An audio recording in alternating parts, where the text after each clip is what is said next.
Top quality और consistent performance के लिए सिर्फ सिल्वर पंप नाम याद रखना। ईरान को ये आखिरी चेतावनी, अगस्त तक परमाणु समझौता करने की ये वार्निंग। 45 दिन के अंदर न्यूक्लियर डील करे ईरान। समझौता नहीं होने पर ईरान पर बड़ी कार्रवाई की तैयारी। जी हां, ये बहुत बड़ी खबर है, जहां 45 दिन के अंदर न्यूक्लियर डील करे ईरान और अगस्त तक परमाणु समझौता करने की ये वार्निंग। जहां न्यूक्लियर डील पर ही ईरान को क्या ये एक आखिरी चेतावनी है, क्योंकि ईरान को यूरोप और अमेरिका की इस डेडलाइन को लेकर ये खबर क्या सामने आई है, इस बारे में अब डिटेल आपके सामने। और उसके बाद पिनाक सर, सवाल आपसे, क्योंकि ईरान को 45 दिन की इस डेडलाइन को लेकर खबर, ये अमेरिका और यूरोप ने ईरान के लिए डेडलाइन तय कर दी है, अगस्त तक न्यूक्लियर डील तय करने की ये डेडलाइन, जहां 45 दिन के अंदर कोई डील नहीं होती तो ईरान पर प्रतिबंध लगाएंगे। हालांकि स्नैपबैक तंत्र के जरिए ईरान पर प्रतिबंधों को लागू किया जाएगा और अमेरिका, ब्रिटेन, फ्रांस और जर्मनी के विदेश मंत्रियों की ईरान पर बैठक में ही ये फैसला हुआ है। Over to you Pinak sir. ये जो ट्रंप की डेडलाइन डिप्लोमेसी है, जिसमें अब यूरोपियन यूनियन भी शामिल हो रहा है, क्योंकि ईयू के जो चीफ हैं उन्होंने वॉशिंगटन में जाके ये भी कहा है कि जो इंडिया, चाइना, ब्राजील के ऊपर हम सैंक्शंस लगाएंगे क्योंकि ये रशिया से तेल खरीदते हैं।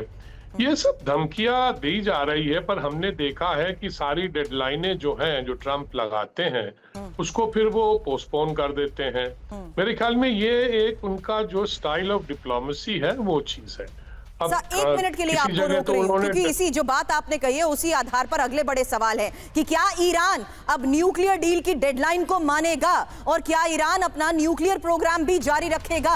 क्या ईरान के ऊपर अमेरिका और इजराइल मिलकर फिर से हमला कर सकते हैं? पिनाक सर, देखिए, ईरान डेडलाइन नहीं मानेगा, पर ईरान ने ये जरूर कहा है कि हम बातचीत के लिए तैयार हैं, क्योंकि उनके ऊपर जो हमला हुआ है और वो डर रहे हैं कि शायद फिर दोबारा हमला ना हो जाए, इजराइल और अमेरिका मिलके फिर अगर हमला ना कर दें। और उनकी अंदरूनी जो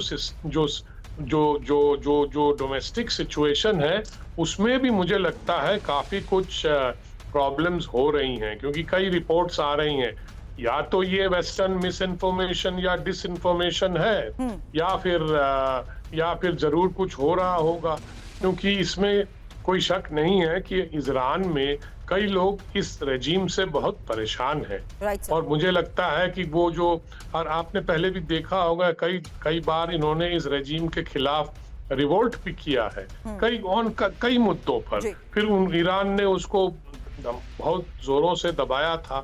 अब वो जो दबे हुए लोग हैं वो फिर अपना चेहरा उठा रहे हैं। मुझे लगता है ईरान के जो सिस्टम में, जो गवर्निंग सिस्टम में भी कुछ लोग हैं जो डिसग्रंटल्ड हो गए हैं। उन्होंने तो अब कई लोगों को कहने लग गए हैं कि ये इजराइल का स्पाई है, एक आध को तो उन्होंने एग्जीक्यूट भी कर दिया।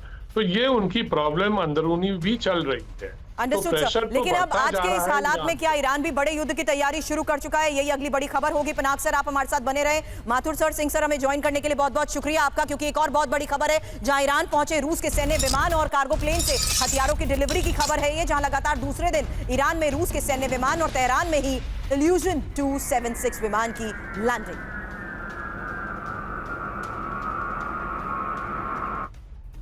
एक और बड़ी खबर है, ब्रिटेन में हत्याओं को अंजाम दे सकता है ईरान। ब्रिटेन में बड़ी हत्याओं की साजिश रच सकता है ईरान। रूस और चीन के बाद ईरान से ब्रिटेन को सबसे ज्यादा खतरा है और ब्रिटिश काउंटर टेररिज्म कमांड के हेड मर्फी की ये वार्निंग, जहां ब्रिटेन में हत्याएं और अपहरण ईरान करा रहा है। ब्रिटेन में ईरान की साजिश के बारे में खबर यह कि लंदन काउंटर टेररिज्म कमांड के प्रमुख डोमिनिक मर्फी की यह चेतावनी सामने आई। ब्रिटेन में प्रॉक्सी वॉर चला रहे हैं ईरान, रूस और चीन, और ब्रिटेन में ही बड़े अधिकारियों की हत्या की साजिश ईरान रच रहा है। प्रॉक्सी के जरिए हत्या, अपहरण और साइबर अटैक करा रहा है ईरान। और ब्रिटेन के इंटेलिजेंस एंड सिक्योरिटी कमेटी की यह रिपोर्ट, जहां ब्रिटेन में इस्लामी राज्य को लेकर बुनियादी बदलाव की कोशिश